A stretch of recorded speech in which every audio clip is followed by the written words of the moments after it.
فرمایا وَإِذَا سَأَلَكَ عِبَادِي أَنِّي فَإِنِّي قَرِيب، محبوب جب میرے بندے آپ کی بارگاہ میں آ کے میرے بارے میں پوچھے نا تو ان سے کہہ دینا میں ان کے قریب ہی ہوں، قریب ہی ہوں۔ دلیل کیا ہے؟ یہ جب بھی مجھ سے دعا مانگیں گے میں ان کی دعاؤں کو قبول فرماؤں گا، میں ان کے قریب ہوں، میں ان کے قریب ہوں۔ یہ جب بھی دعا مانگیں گے نا میں قبول کروں گا، میں ان کے قریب ہوں۔ اللہ تبارک و تعالیٰ کے بندے اللہ سے محبت کرتے، رب کی بارگاہ میں جھکتے، اس کو اپنے دکھ سناتے، اس کے پیارے محبوب صلی اللہ تعالی علیہ وسلم کا وسیلہ لے کے اس کے حضور حاضر ہو جاتے، پیشانیاں سجدوں سے روشن ہوتی۔ ہم نہ ہر چیز کے لیے وقت نکالتے ہیں، ہر چیز کے لیے، لیکن عبادت کے لیے وقت نہیں نکالتے۔ ہر شے آباد ہے، ہر شے، ہماری فیس بک بھی آباد ہے، واٹس ایپ بھی آباد ہے، ہمارے ٹویٹر بھی آباد ہیں، ہماری ہر چیز آباد ہے۔ سب سے کم آباد ہمارا مصلی رہ گیا ہے، سب سے کم۔ وہ لوگ اب ڈھونڈنے سے ملتے ہیں جن کی بغل میں مصلی ہوتا تھا۔ میرے بھائی، آپ کتنا کو دنیا کے پیچھے بھاگو گے تھکا دے گی، کتنا دولت کے پیچھے بھاگو گے تھکا دے گی۔ آپ جب اپنی زندگی میں جمع تفریق کرو گے نا تو مرتے وقت احساس ہوگا کہ سارا کچھ تو لوگوں کے لیے کیا، اپنے لیے تو کاری کچھ نہیں سکے۔ اور ہم عبادت کے معاملے میں بہانے بازی بھی کرتے ہیں۔ ہم کہتے ہیں اوہو رزق کمانا بھی تو عبادت ہی ہے نا، تو میں حلال روزی کے لیے جا رہا ہوں، یہ بھی تو عبادت ہے نا۔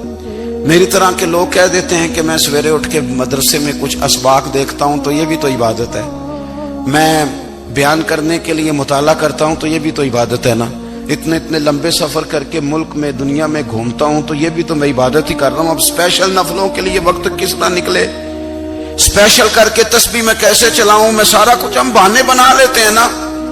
میرا سوال یہ ہے کہ یہ ساری باتیں صحابہ کو، نبی کریم کو، دیگر لوگوں کو بھی تو پتہ تھی نا، لیکن آپ غور تو کریں 23 سال حضور کو وقت ملا، مختصر وقت ظاہراً تبلیغ کرنے کے لیے، پوری دنیا میں دین بھی پھیلانا ہے۔ گھر میں 11 ازواج ہیں، 4 بیٹیاں ہیں، ان کی اولادیں، سارے کام کاج بھی دیکھنے، لیکن سیدہ طیبہ طاہرہ حضرت عائشہ صدیقہ رضی اللہ تعالیٰ عنہ فرماتی ہیں سارا دن تبلیغ کرتے، ہر غلام کے دکھ سنتے، گھر میں آتے تو اپنے گھر والوں کا خیال کرتے، کام میں ہمارا ہاتھ بٹاتے۔ قربان جاؤں، کہتی ہیں زمانہ سارا سو جاتا لیکن آمنہ کے لال مصلی بچھا لیتے۔ دنیا سو گئی، ساری سب سو گئے، جو خدام تھے، وہ جو غلام تھے وہ سو گئے۔ صحیح مسلم میں لفظ ملیں گے، سیدہ پاک فرماتی ہیں او میرے نبی کے غلاموں، میں نے یہ رنگ بھی دیکھا ہے کہ حضور نے اتنا کھڑے رہے، اتنا قیام کیا، اتنا قیام کیا کہ مقدس پیروں میں ورم آ گئے، سوج گئے پیر، اتنے بڑے۔ دل پہ ہاتھ رکھ کے نہیں بتا سکتا کہ میرے کبھی نماز میں پیر سوج گئے، کوئی نہیں بتا سکتا۔ بچوں کی روٹی کماتے تھک گئے بات الگ ہے، ہم سیر کرنے گئے تو تھک گئے بات الگ ہے، لیکن عبادت میں یہ بھی تو مسلم شریف ہے نا، یہ بھی تو دین ہے نا، یہ بھی تو حضور کی سنت ہے، یہ بھی تو وہ چیز ہے جو کریم کی آنکھوں کی ٹھنڈک ہے۔ سیدہ فرماتی ہیں پیروں میں ورم آ گئے، اور ساری رات ہی حضور نے نماز پڑھی اور ایک ہی آیت بار بار دہرائی۔ مسجد نبوی میں بلال حبشی نے فجر کی اذان دے دی اور حضور ابھی مصلی پہ تھے، کریم فارغ ہوئے۔ میں نے عرض کی یا رسول اللہ صلی اللہ علیہ وسلم، آپ کے تو صدقے اللہ اگلے پچھلوں کے گناہ معاف کرے گا، تو آپ اتنی آہوزاری کیوں فرماتے ہیں؟ آپ تو شفیع ہیں، آپ تو انبیاء کے امام ہیں۔ تو حضور نے فرمایا عائشہ تم نے گنوایا ہے نا میرے اللہ کی مجھ پر کتنی رحمت ہے، افلا اکون عبدا شکورا، فرمایا اگر اس نے اتنی نعمتیں دی ہیں تو کیا میں اس کا شکر گزار بندہ نہ بنوں، میں شکر گزار بندہ نہ بنوں اس کا؟ پھر اگر اتنی نعمتیں اس نے دی ہیں، مجھے اتنا نوازا ہے، تو پھر میں اس کے سامنے سجدے نہ کروں؟ او میرے بھائی، بڑے قابل فخر لوگ ہیں ہم کہ ہم نبی پاک کے غلام ہیں، ہم قابل فخر ہیں کہ نبی کریم کے غلام ہیں، کیا کبھی اس غلامی کے شکرانے میں بھی 2 نفل پڑھے کہ یا اللہ تیرا شکر ہے تو نے ہمیں حضور کا غلام بنایا ہے؟ یاد رکھیں کہ اپنی روحانی زندگی کو آباد کریں، استغفار پڑھیں، تسبیحات کریں۔ حضرت عبداللہ ابن عمر رضی اللہ تعالیٰ عنہ حضرت عمر کے صاحبزادے، مکہ مکرمہ میں ان کی قبر ہے۔ میں نے جب انہیں پڑھا تو مجھے ان سے بڑا پیار ہو گیا، لیکن آپ کو پتہ ہے وہاں جا کے کسی شخص کا مزار تلاش کرنا یا پوچھنا ایک مشکل کام ہوتا ہے۔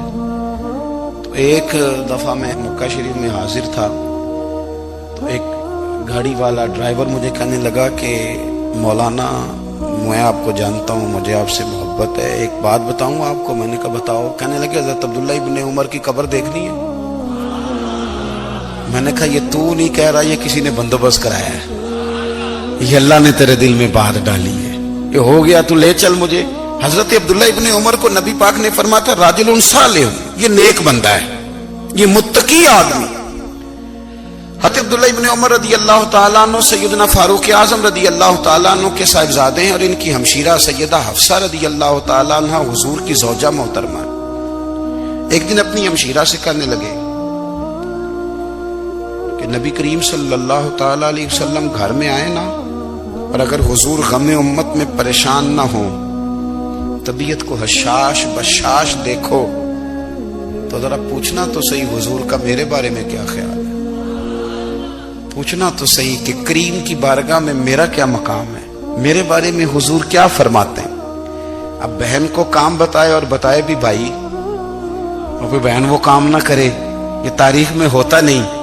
حضرت عمر فاروق رضی اللہ تعالیٰ عنہ کی صاحبزادی ام المومنین رضی اللہ تعالیٰ عنہ فرماتی ہیں کہ میں تو بس منتظر تھی، انہوں نے تو کہا تھا نا کہ اگر تم حشاش بشاش دیکھو تو بات کرنا، لیکن حضور تشریف لائے، میری باری تھی، میرے گھر تشریف لائے، کھانا پیش کیا تو فوراً میں نے عرض کی حضور ایک بات پوچھنی تھی۔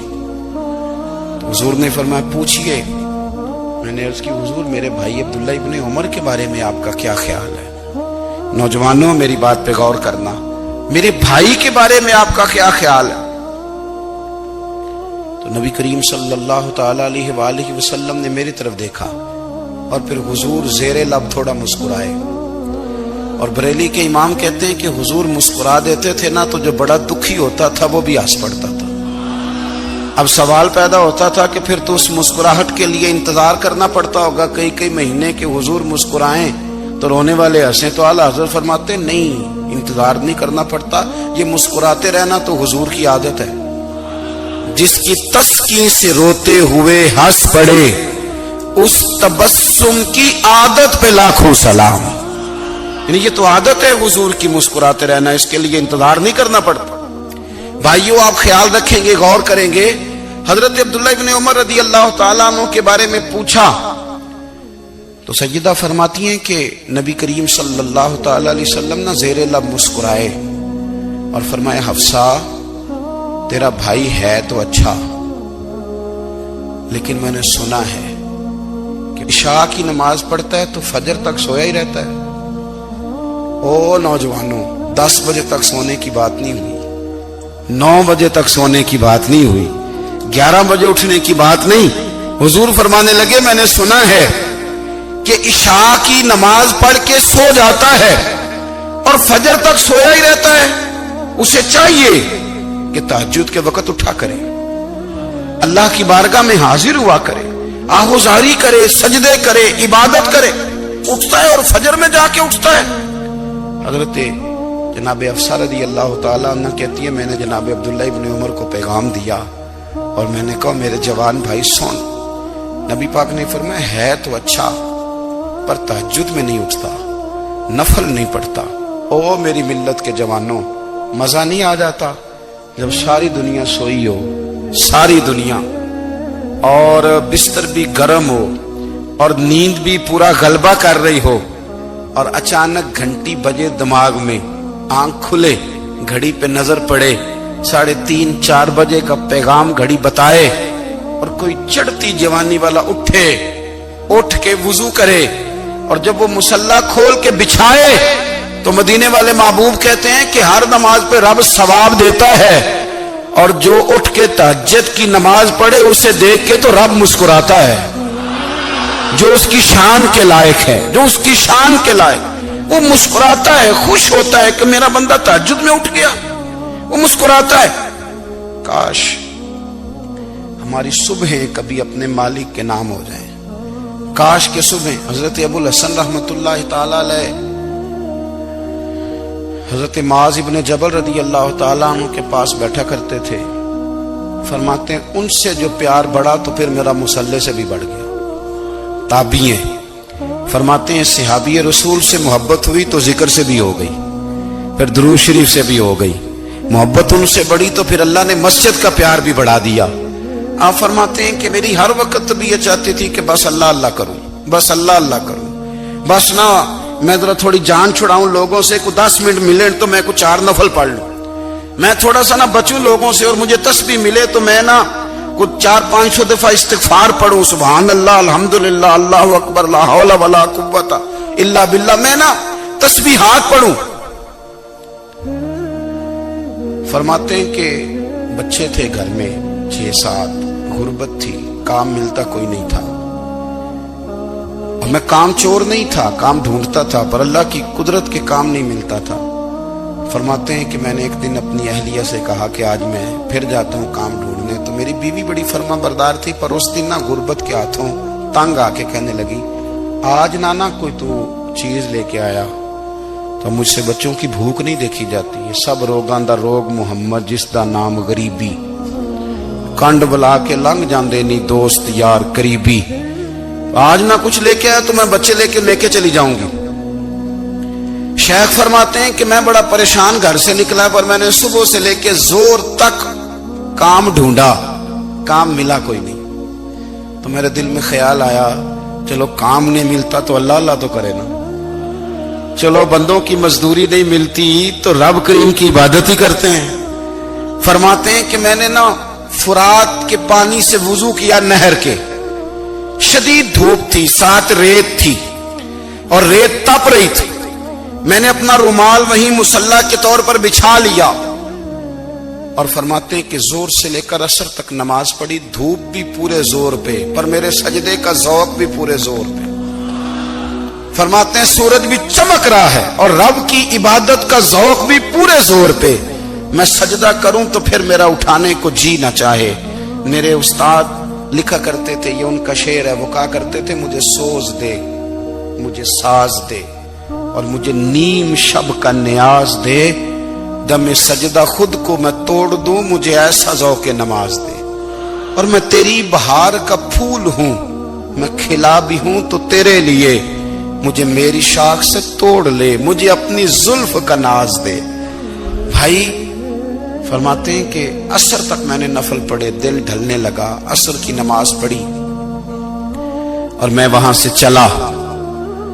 اب میں جب نکلنے لگا تو دل میں خیال آیا کہ چھوٹی چھوٹی دیواریں ہیں گھر کی، بغیر کچھ لیے جاؤں گا تو بیوی دور سے دیکھے گی تو شور کرے گی کہ پھر خالی ہاتھ آ گیا ہے۔ کہتے میں نے اپنے اسی رومال میں جس پہ میں نے نماز پڑھی تھی نا، رومال میں کی آخی دے پنجابی جی صافہ، کہتے ہیں اسی میں نا میں نے کچھ ریت بھر لی کہ وہ دور سے دیکھے گی تو سمجھے گی کچھ لے کے آیا ہے، چلو جا کے اسے بتا دوں گا کہ آج پھر مزدوری نہیں ملی۔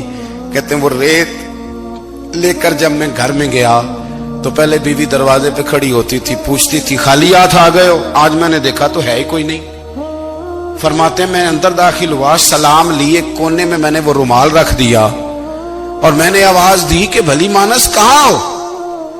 تو وہ کہنے لگی آپ منہ ہاتھ دھو لیں، میں روٹی لے کے آئی۔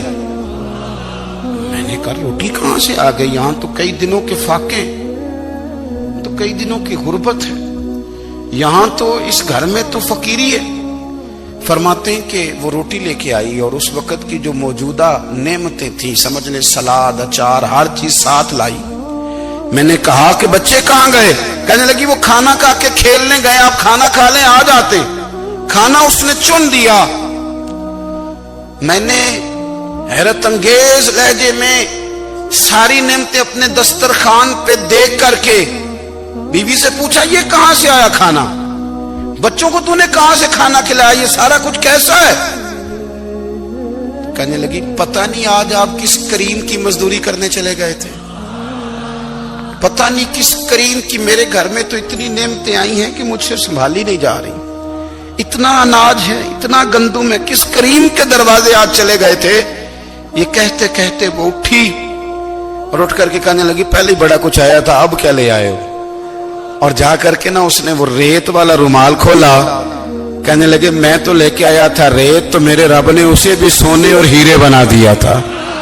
جب آپ کی توجہ اللہ کی جانب، میرے نبی پاک صلی اللہ تعالی علیہ وسلم نے فرمایا ہر چیز اپنے رب سے مانگ، ہر چیز مانگ، ہر چیز مانگ۔ یا رسول اللہ کیا کچھ؟ میرے محبوب نے فرمایا تیرے گھر میں نمک بھی ختم ہو جائے تو وہ بھی اپنے رب سے مانگا کر، تو مانگنا وہ تجھے دے گا، تو اس کی بارگاہ میں کشکول طلب دراز تو کرنا۔ اور ترمذی شریف میں عجیب لفظ ہے، رسول کائنات نے فرمایا، رب کریم فرماتا ہے جب میرا بندہ ہاتھ اٹھاتا ہے نا تو مجھے حیا آتی ہے کہ میں خالی کیسے لوٹا دوں اس کے۔ اتنے بڑے بادشاہ کی بارگاہ میں دعا کی بڑی طاقت ہے۔ میرے نبی پاک نے فرمایا دعا مومن کا ہتھیار ہے، دعا مومن کا، دعا مومن کا۔ حضور نے فرمایا تقدیر کو سوائے دعا کے کوئی چیز نہیں بدل سکتی۔ دعا مومن کا ہتھیار ہے، یہ کافر کے پاس کوئی نہیں، یہ ہتھیار ہے مومن کا۔ اللہ کرے آپ کو سمجھ آئے، پھر سنیں، کئی بار کہہ چکا ہوں یہ ہتھیار ہے۔ کافر کے مقابلے میں جو تیرے پاس سب سے بڑا ہتھیار ہے وہ دعا ہے۔ دعائیں کرانی چھوڑ دی، کرنی چھوڑ دی، لینی چھوڑ دی۔ حضرت سیدنا انس بن مالک رضی اللہ تعالیٰ عنہ فرمایا کرتے تھے میں نے وہ رنگ دیکھا ہے جب حضور دعا مانگتے تھے اور حضور کی مقدس آنکھوں میں آنسو بھی ساتھ ہی بہا کرتے تھے، میں نے وہ انداز دیکھا ہے۔ بھائی اپنا مصلی کا، عبادت کا، وظائف کا، اللہ اللہ کا سلسلہ اس کو مضبوط کرے، اپنی دعاؤں کے تعلق کو مضبوط کرے۔ دعائیں بڑے انقلاب برپا کر دیتی ہیں۔ ہم تھوڑے تھوڑے نا جب سے خشک ہوئے ہیں نا، خشک، اور میری تو جماعت ہی صوفیاء کی جماعت تھی، ہم تو داتا علی اجمیری کی جماعت سے، ہم تو خواجہ اجمیری کی جماعت سے، ہم تو شیخ احمد فاروق سرہندی کی جماعت سے، ہم تو صوفیاء کی جماعت۔ ہماری جماعت نے بھی وہ تعلق جو ہمارے بزرگوں نے بنایا تھا۔ بزرگ اللہ کے قریب کیسے جاتا ہے؟ تو ہمارے یہاں نا بہت سارے لوگ کہتے ہیں جی نظر ہو گئی تو کام ہو گیا۔ بھائی جو بخاری مسلم میں طریقہ ہے نا اللہ کا قرب پانے کا وہ تو نفل ہے۔ نبی کریم علیہ الصلوۃ والسلام نے فرمایا بندہ نفلوں کے ذریعے رب کے قریب جاتا ہے، اور اتنا قریب جاتا ہے کہ پھر اللہ اس کی زبان بن جاتا ہے، اللہ اس کی آنکھیں بن جاتا ہے، کان بن جاتا ہے، ہاتھ اور پیر بن جاتا ہے۔ تو یہ تو عبادت ہے، یہ تو اللہ کی بارگاہ کی حاضری ہے جو آپ کو اللہ کے قریب کرے گی۔